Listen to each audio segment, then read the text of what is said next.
Nous allons ouvrir nos Bibles. Nous sommes en train de continuer notre enseignement sur la puissance de la parole. Et nous allons ouvrir la Bible dans 1 Roi chapitre 18. 1 Roi chapitre 18.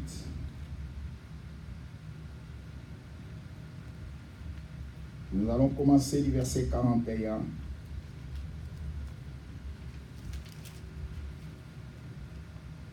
jusqu'au verset 46. 1 Roi chapitre 18.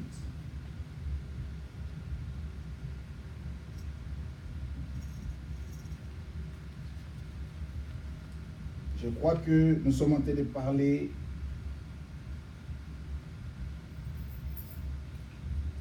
sur la puissance de la parole dans la vie d'Élie de Tishbite. Nous allons lire ensemble avec vous la Bible nous dit, Élie dit à Akab, monte, mange et bois, car il s'est fait un bruit qui annonce la pluie. Akab monta pour manger et pour boire, mais Élie monta au sommet du Carmel et se pencha contre terre. Il mit son visage entre ses genoux et dit à son serviteur, monte et regarde du côté de la mer. Le serviteur monta. Il y regarda et dit, il n'y a rien. Élie dit 7 fois, retourne. À la 7e fois, il y dit, voici un petit nuage qui s'élève de la mer et qui est comme la paume de la main d'un homme. Élie dit, monte et dit à Akab, attelle et descend, afin que la pluie ne t'arrête pas.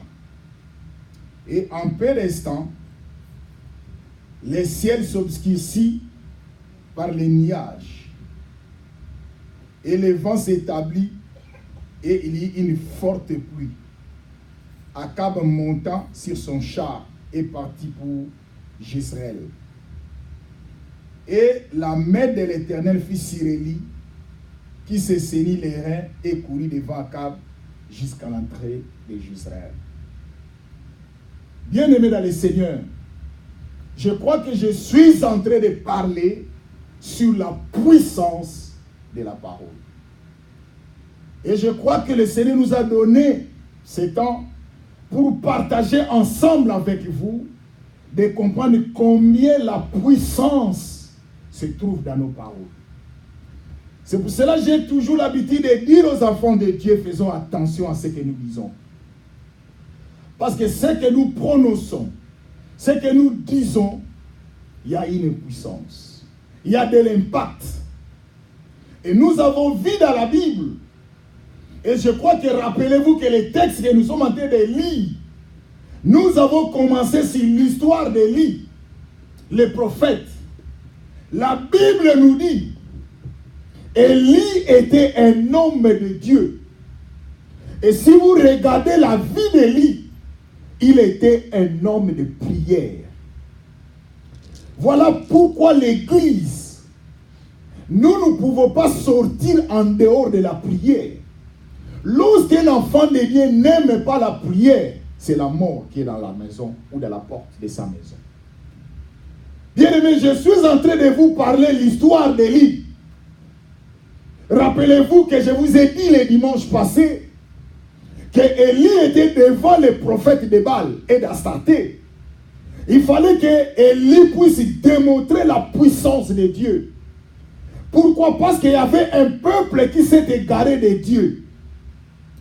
Et si vous lisez dans la Bible, vous allez voir qu'à chaque fois que Israël ou le peuple de Dieu s'est égaré de la voie de Dieu, Dieu cherchait toujours un moyen pour les ramener. dans la bonne voie. Et la Bible nous dit, les peuples ont cru à des statues ou à des prophètes de Baal. Ils ont oublié le Dieu qui les a délivrés. Et je vous ai parlé, peuple de Dieu, l'homme n'est que l'homme. L'homme peut oublier les bienfaits que tu lui as fait le matin. Et le soir que tu lui as pas fait ça, il oublie. Tu peux faire du bien à quelqu'un 99 fois. Mais l'énième fois, tu ne lui as pas fait du bien, il oublie tout. C'est ça l'homme.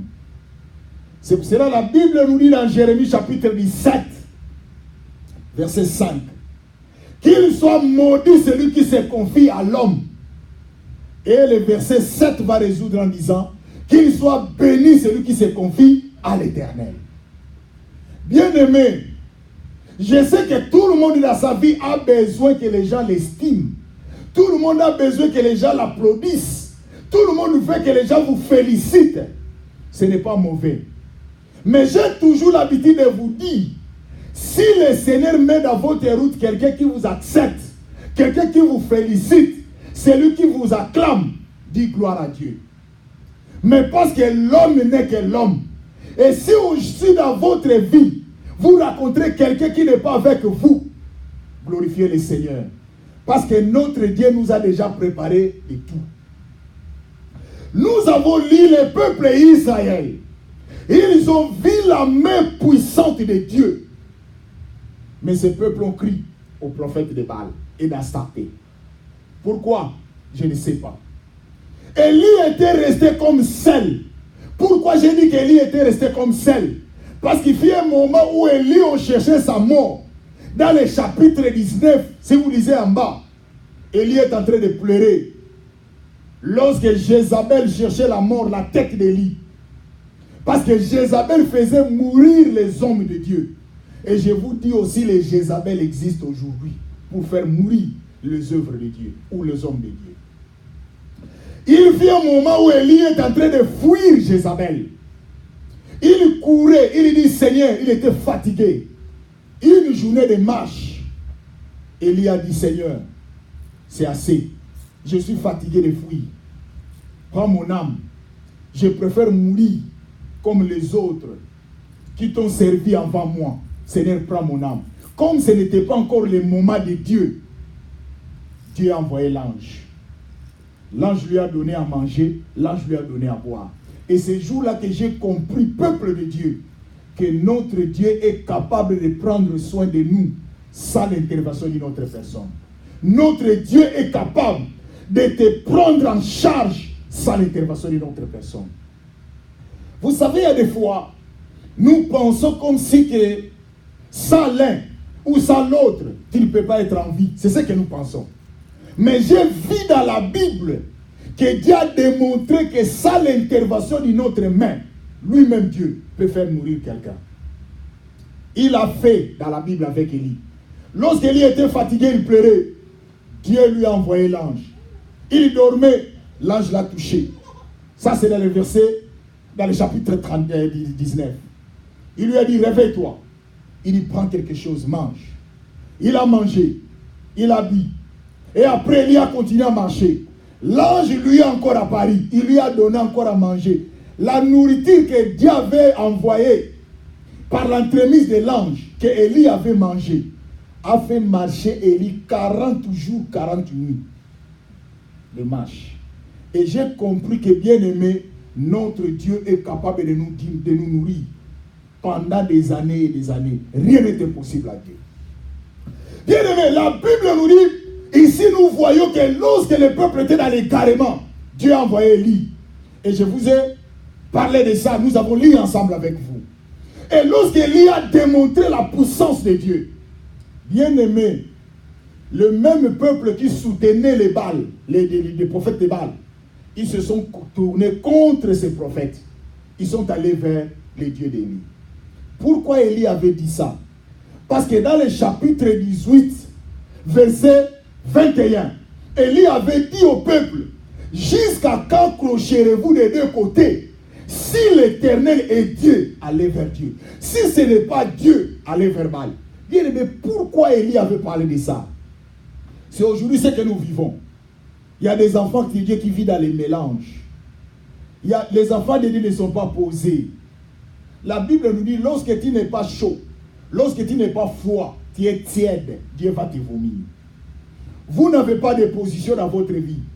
On vous cherche à l'église. Vous êtes dans l'église, vous êtes en train de prier. On vous cherche dans le monde avec les péchés. On vous trouve dans le monde avec les péchés. Dieu vous vomira. Dieu va vous jeter, vous rejeter, va vous mettre loin. Lisez dans la Bible, dans Matthieu chapitre 17, verset 21. Il dit, plusieurs diront à ce jour, Seigneur, Seigneur, n'avons-nous pas prophétisé par ton nom? N'avons-nous pas fait beaucoup de miracles par ton nom? Il dit, je leur dirai ouvertement, je ne vous ai jamais connu. Retirez-vous de moi. Vous qui commettez l'iniquité. C'est le verbe commettre. Quand quelqu'un commet le mal, commet le péché, il fait ça expressement. Il fait ça volontairement. Dieu dit, loin de moi. Bien aimé, dans le verset que nous venons de lire, lorsque le peuple a vu le feu descendre, bien aimé, le feu qu'Élie avait demandé, c'est la réponse. Bien aimé, nous avons besoin de la réponse de Dieu. Mais cette réponse peut venir dans la puissance de la parole.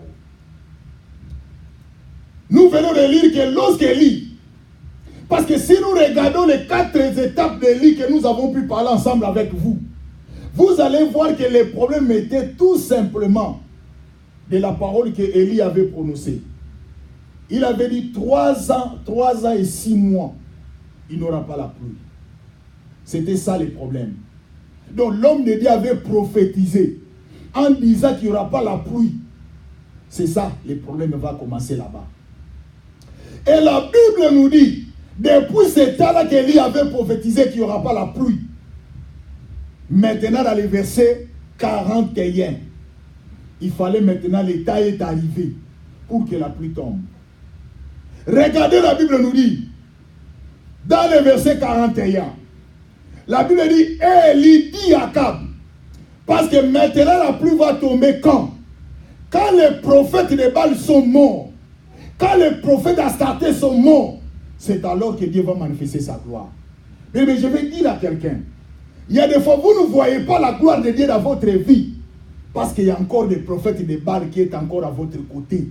Les jours que vous allez mettre les prophètes de Baal de côté, vous allez les mettre loin de votre vie, c'est alors que la gloire de Dieu va se manifester dans votre vie. Et la Bible nous dit, lorsqu'Élie avait demandé dans le verset 40 du chapitre 18, il a demandé qu'on fasse égorger les 850 prophètes. La Bible nous dit, c'est alors dans le verset 41, la pluie va tomber. Bien aimé, nous avons besoin de la réponse. Il y a encore des prophètes de Baal qui sont encore vivants. Les prophètes d'Astarté sont encore vivants.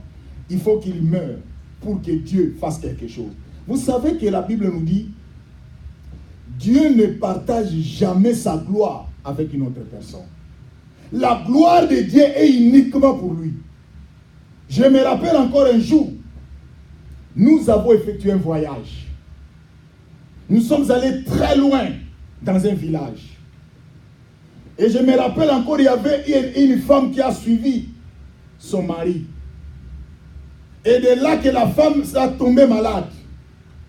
Et nous avons dans un autre village, et son mari aussi était dans un autre village, très loin de nous. Et la femme va tomber malade. Lorsque la femme va tomber malade, bien aimé, il n'y avait personne pour secourir cette femme. Parce qu'elle ne faisait pas partie de la famille. Bien aimé, ce qui était déplorable, la maladie de cette femme va l'amener à la mort. Elle va mourir. Bien aimé, ce qui était déplorable, ce qui était misérable, la femme va mourir. Et lorsque la femme va mourir, personne ne va la pleurer. Parce que personne ne la connaissait. Et on attendait son mari venir pour qu'on aille ensemble aller enterrer sa femme dans la capitale. Et je me rappelle encore, comme la femme ne pouvait pas apporter son corps, elle était déjà décomposée. Vous savez qu'est-ce qui va se passer?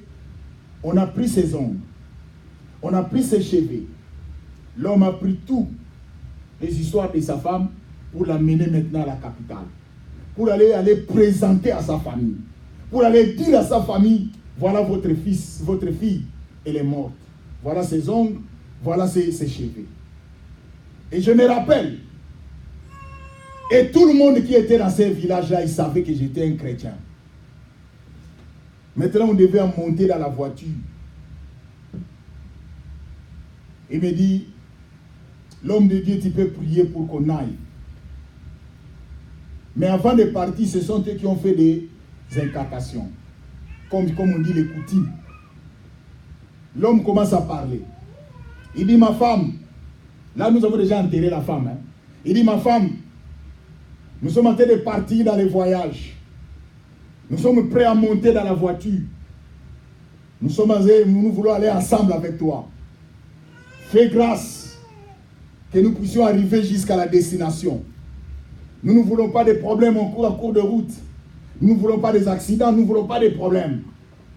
Et après avoir parlé tout ce qu'il peut parler, tout le monde m'a demandé, il dit, l'homme de Dieu, si tu peux prier. Pasteur, si tu peux prier pour qu'on aille ensemble. J'ai dit, je n'ai pas la prière. Je n'ai pas la prière à faire maintenant. Il me demande pourquoi. J'ai dit, les dieux que nous servons, c'est un Dieu qu'on ne les mélange pas. Vous avez déjà fait ce que vous pouvez faire. Entrons et allons. Bien aimés, nous sommes entrés. On n'a même pas terminé le voyage. Pas même au milieu. Avant d'arriver au milieu, les moteurs s'est éclaté. Sur place, la voiture est morte.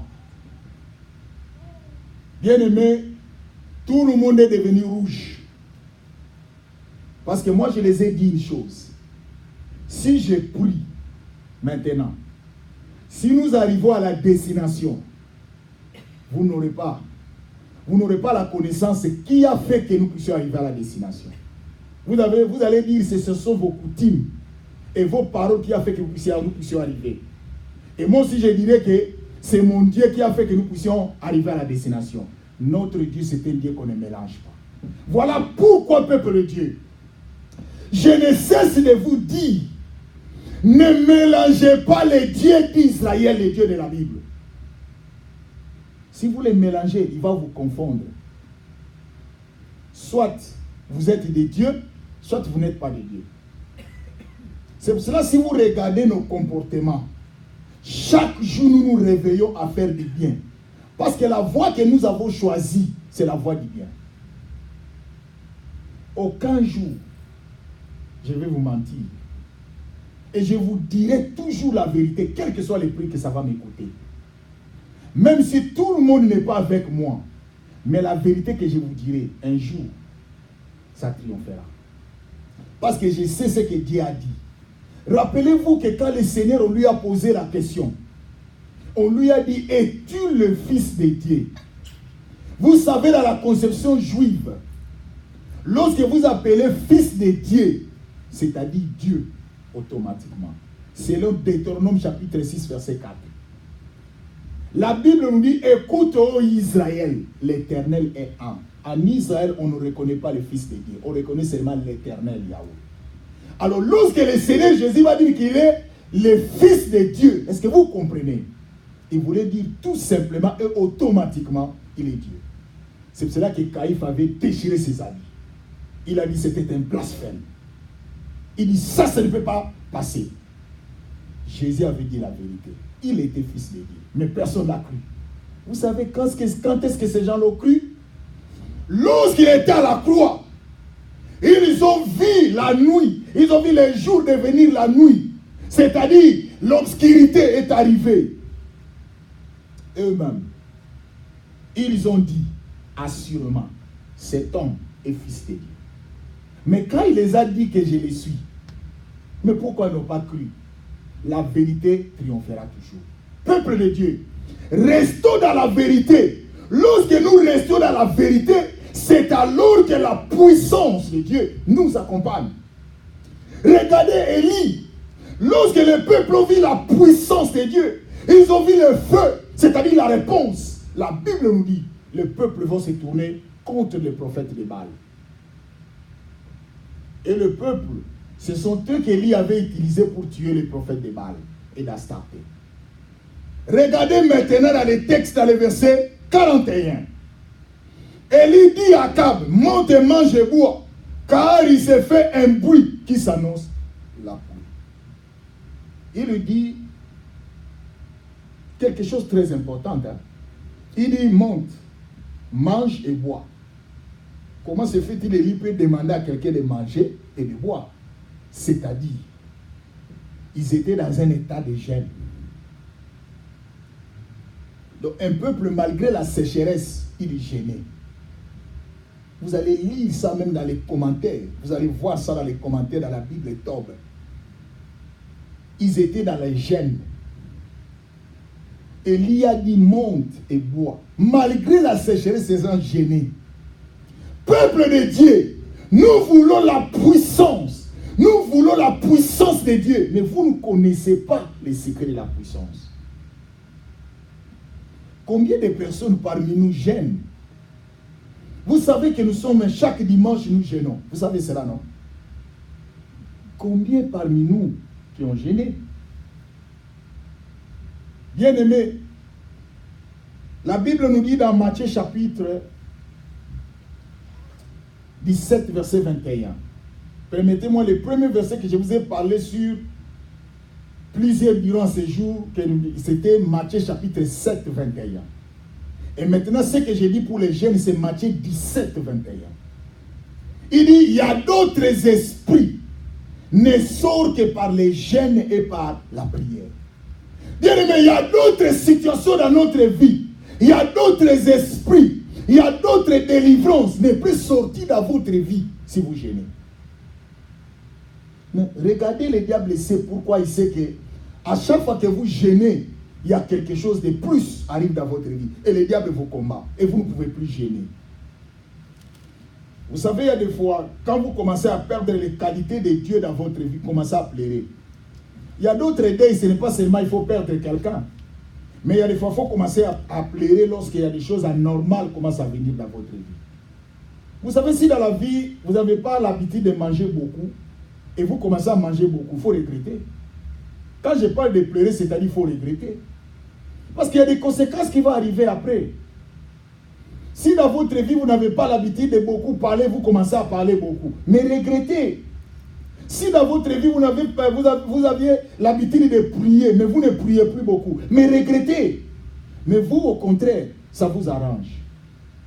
Mais n'oubliez pas, peuple de Dieu, j'ai toujours l'habitude de dire ce que nous faisons aujourd'hui.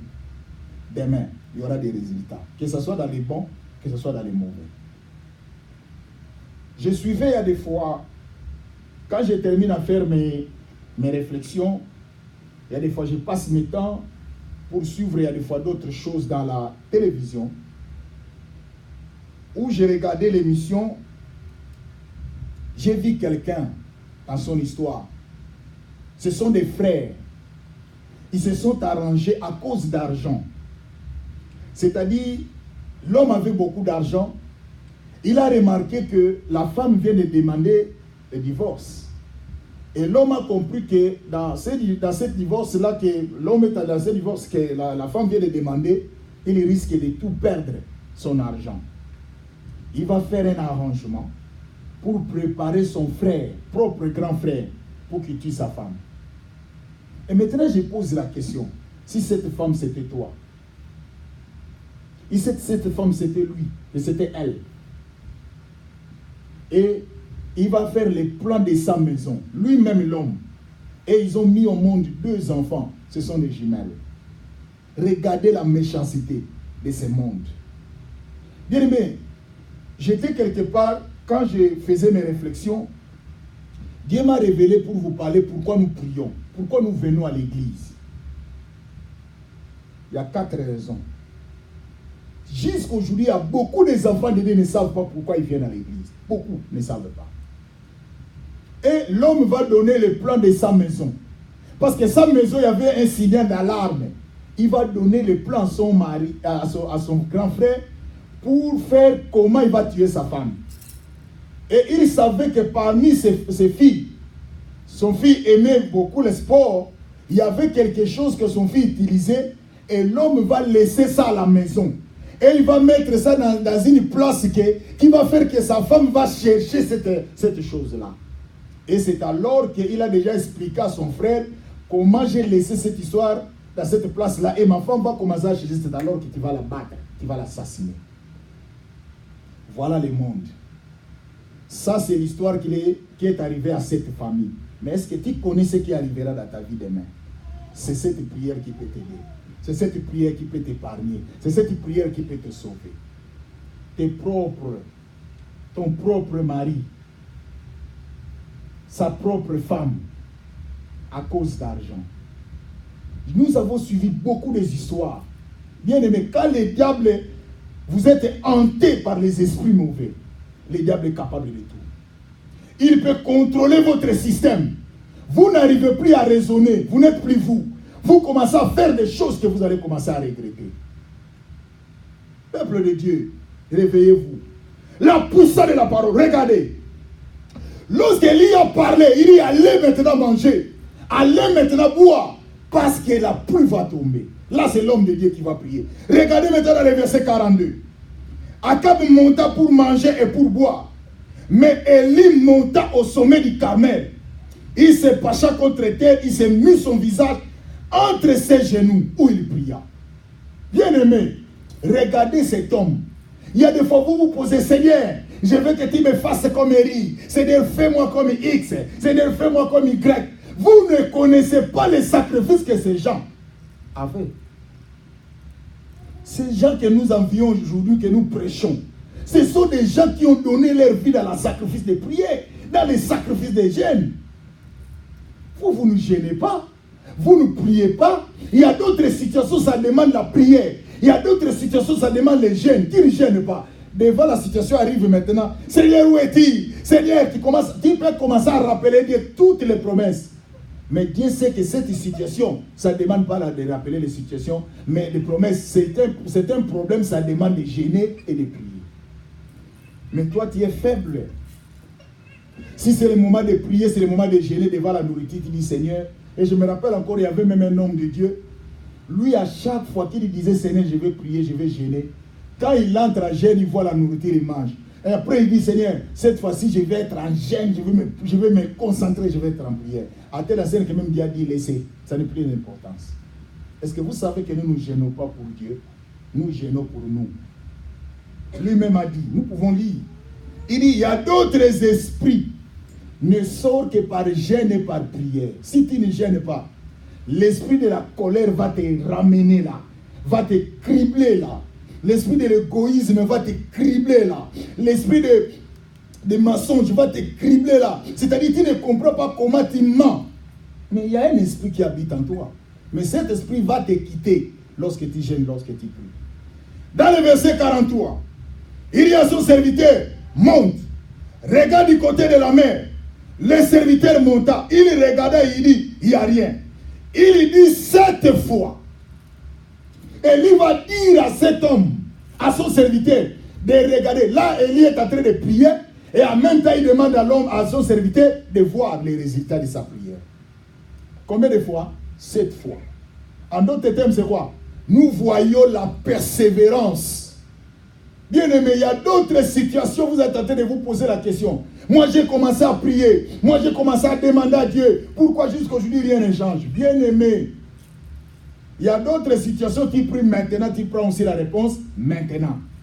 Il y a d'autres situations, même si tu pries maintenant, il faut attendre ça peut-être pendant 10 ans, peut-être pendant 20 ans. Mais il faut la persévérance. Élie avait demandé combien de fois? 7 fois. Or, le chiffre 7, c'est la perfection. Et regardez maintenant.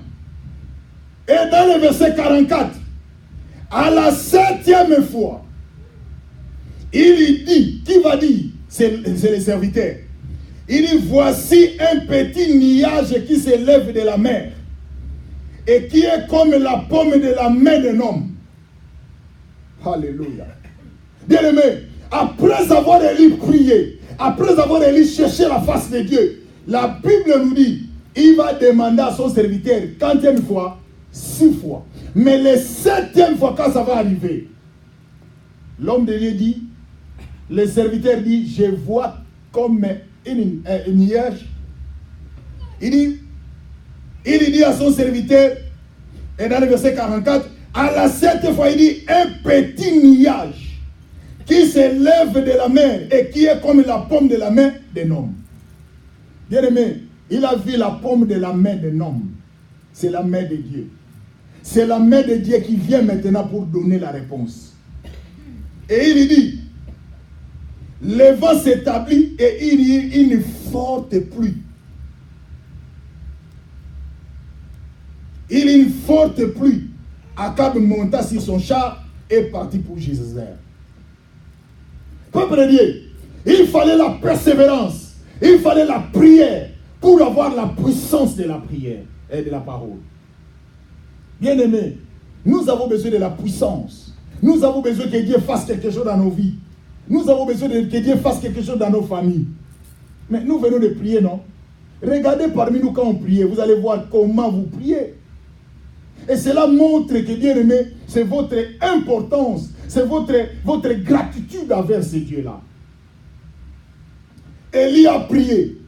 Et c'était un moment de jeûne et de prière. Regardez. Dans le verset 45, un peu restant, les ciels s'obscurcissent par les nuages. Le vent s'établit et il vit une forte pluie. Akab monta sur son char et partit pour Jézréel. Et la main de l'Éternel fit sur lui. Bien aimé, la Bible nous dit quoi? La main de l'Éternel fit sur lui. Quand est-ce que la main de l'Éternel fit sur lui? Parce qu'il était dans la prière. Vous voulez la main de l'Éternel soit sur vous? Dans votre travail, non? Vous voulez que vous puissiez réussir? Vous voulez que la main de l'Éternel soit sur votre travail, votre santé, vos enfants, vos vies, vos maisons? Vous voulez ça, non? Tout le monde fait ça, non? Même moi, j'aime ça. Mais il y a un secret, non? Il faut passer par la prière. Et pas n'importe quelle prière. Une prière de sacrifice. C'est pour cela que j'ai lu dans les versets. Regardez quand la Bible nous parle de jeûne. Parce que c'était un moment de jeûne. Élie a monté. Les autres sont en train de manger. Ils viennent de terminer leur jeûne. Mais Élie a continué la prière. C'est ce qui fait la différence d'un homme de Dieu. Et j'ai toujours l'habitude de vous dire, quand vous êtes en prière, les autres prient 1 heure du temps. Un homme de Dieu ne prie pas 1 heure du temps. Il va au-delà. Parce qu'il a une mission, il a une charge dans sa tête. Regardez dans Ésaïe chapitre 58 verset 6. Ce qui est merveilleux, dans Ésaïe chapitre 58 verset 6.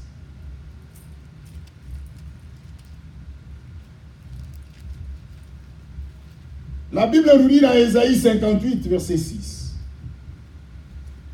Il dit, voici les chaînes auxquelles je prends plaisir. Détacher les chaînes de la méchanceté. Dénoue les liens de la servitude. Rends libres les opprimés. Et que l'on rompe toute espèce de joug. Bien aimé, ça c'est Dieu qui parle. Hein. Il dit, voici les chaînes auxquelles moi l'Éternel, je prends plaisir. Donc c'est-à-dire il y a des chaînes que le Seigneur ne prend pas plaisir. Donc vous gênez, Dieu ne prend pas plaisir. Dieu n'est pas d'accord avec vous. Vous savez pourquoi? Parce que vous avez fait la crève de faim. Vous n'avez pas gêné comme lever la Bible. On ne gêne pas. Vous nous voyez aujourd'hui, il y a des gens qui gênent dans les églises. Nous sommes dans la prière. Lui, par exemple, nous avons les gênes de 0h à 18h. Ou même de 0h à 12h30. Vous allez voir quelqu'un qui n'a pas mangé, il n'a pas non plus prié. Ce n'était pas les gênes que vous avez fait. Vous avez fait la crève de faim. Parce que gêne est accompagné avec la prière. On ne gêne pas, c'est comme ça. C'est comme quelqu'un qui n'a pas encore trouvé la nourriture de 0h à 12h. Vous êtes égal avec la personne qui vient de dire qu'il vient de gêner. On gêne avec la prière. C'est-à-dire quand vous êtes en gêne, vous devez prendre le temps. Vous êtes agenouillé avec votre gêne, vous commencez à prier et redire à Dieu ce que vous avez besoin. Regardez, Dieu dit, voici les gênes auxquels moi l'Éternel je prends plaisir. 4 verbes. Vous savez que lorsque nous gênons, parce que lorsque nous gênons, nous avons besoin de la puissance. Nous avons besoin d'un résultat. Mais de quel résultat que nous avons besoin? 4 choses. Il y a 4 verbes. Il y a le verbe détacher. Vous savez que quand vous gênez, vous devez détacher quelque chose. Or, quand on utilise le verbe détacher, c'est-à-dire il y a quelque chose qui était attaché. Il faut faire quoi? Il faut le détacher. Quand vous gênez, vous devez faire ces 4 verbes. Dans votre vie, par exemple, votre situation est liée quelque part, vous devez le détacher. Votre mariage est quelque part, il faut le détacher. Votre succès est quelque part, vous devez le détacher. C'est la prière. Et deuxième verbe, il dit, dénoue les liens de la servitude. Il faut dénouer, c'est-à-dire enlever la corde qui est dans le cou. Il faut la lever, dénouer. Ça, c'était un processus dans la vie. Troisième, il dit,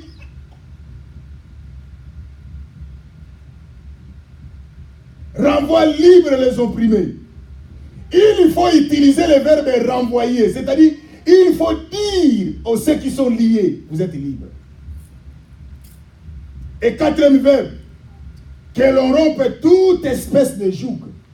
Il faut rompre. Bien-aimés, nous avons besoin de la puissance de Dieu dans notre vie.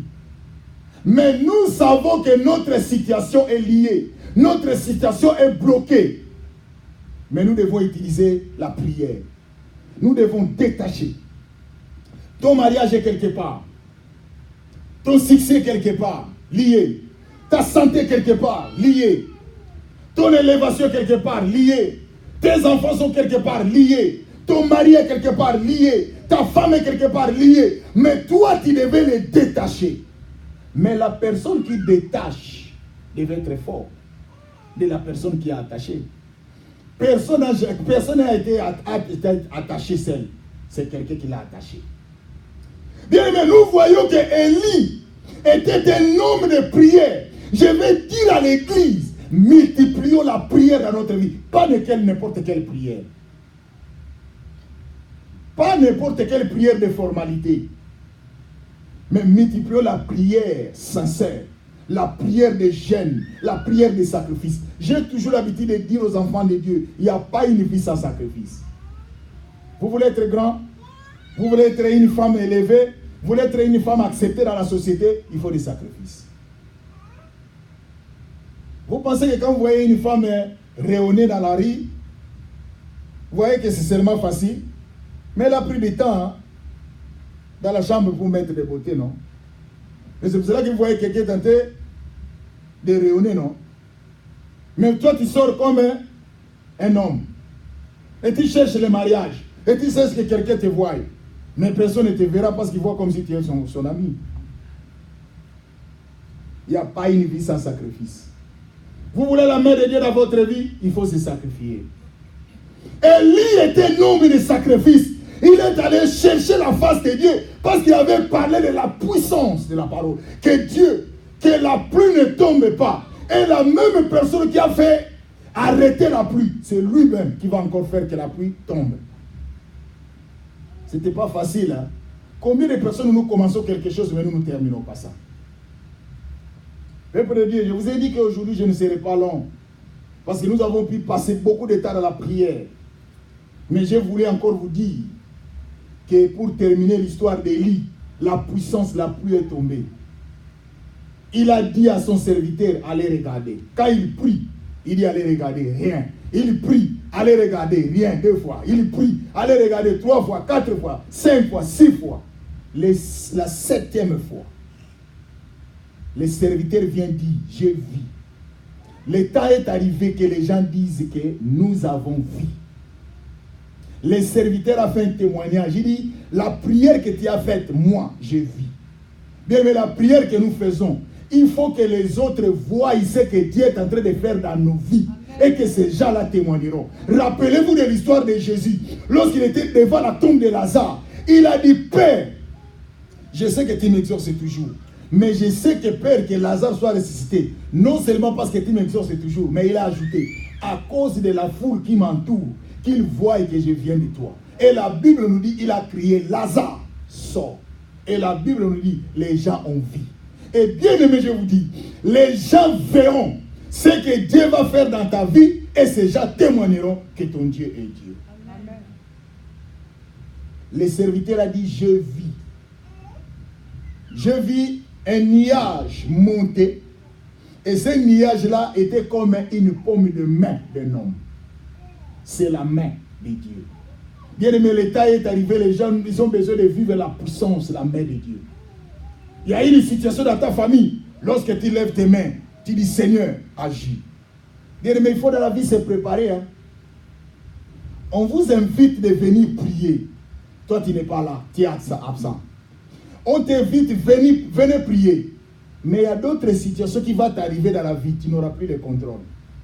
Tu n'auras plus le temps. Mais la prière que tu avais faite là, la prière là, ça va t'aider ce jour-là. Tellement que le diable nous a aveuglés. Il nous donne des occupations inutiles. Où nous passons nos temps dans des choses inutiles, dans des futilités. Et un jour, quand là, le problème va nous arriver, le diable lui dit, voilà, je t'ai eu. Quand Dieu te mettait dans le cœur à aller prier, moi j'étais envoûté pour que tu restes dans le salon là, regarder la télévision, ou peut-être regarder des choses inutiles, ou se distraire par des choses inutiles. Quand Dieu t'a mis dans le cœur d'aller chercher la face, toi tu ne comprenais pas que ce jour-là, maintenant c'est moi. Montre maintenant ta force. Et maintenant tu es dépourvu. Tu n'as plus de force. Voilà pourquoi, peuple de Dieu, réveillez-vous. Que ce pays ne vous trompe pas. Ne soyez pas dans la distraction parce que tu vois chaque fois, oh, tout ce que tu as besoin, tu vois. Bien aimé, je vous ai toujours l'habitude de dire, il y a d'autres solutions, ne vient pas dans ton chèque. Il y a d'autres situations, la solution ne vient pas dans ton argent. Mais il y a d'autres situations qui sont spirituelles, il faut la prière. La prière, on ne paye pas la prière, qu'on ne vous trompe pas. Il faut toi-même, tu cultives la vie de prière. Nous allons fermer nos yeux et nous allons prier.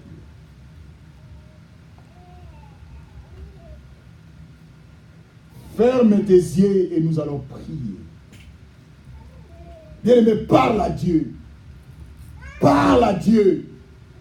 Que le Dieu de la Bible se manifeste dans ta vie. Que tu demandes à ce Dieu-là qu'il t'accorde la vie de prière. Et pas n'importe quelle vie de prière. Une vie de jeûne, une vie de sacrifice. Dans le nom de Jésus, prions au Seigneur. Oh Seigneur notre Dieu, Yahweh, nous avons besoin de la puissance. Nous avons besoin de la puissance de la parole. Yahweh, cette puissance peut arriver dans notre vie, Seigneur. Lorsque nous avons la puissance et la vie de prière. Yahweh, manifeste-toi. Le Dieu de la Bible. Nous avons besoin de toi, notre Dieu. Yahweh, nous avons besoin de toi, Père. Yahweh, nous avons besoin de la puissance de la prière. Yahweh, Élie a prié. La pluie est arrivée. Seigneur, la pluie, c'est la réponse. Yahweh, nous voulons aussi la réponse dans nos vies. Parce que tu es notre Dieu, tu es notre Père. Que la gloire et la louange te reviennent. Dans le nom de Jésus, nous t'avons ainsi prié. Merci Seigneur Jésus-Christ. Amen. Amen. Nous acclamons notre Seigneur. Que Dieu soit loué.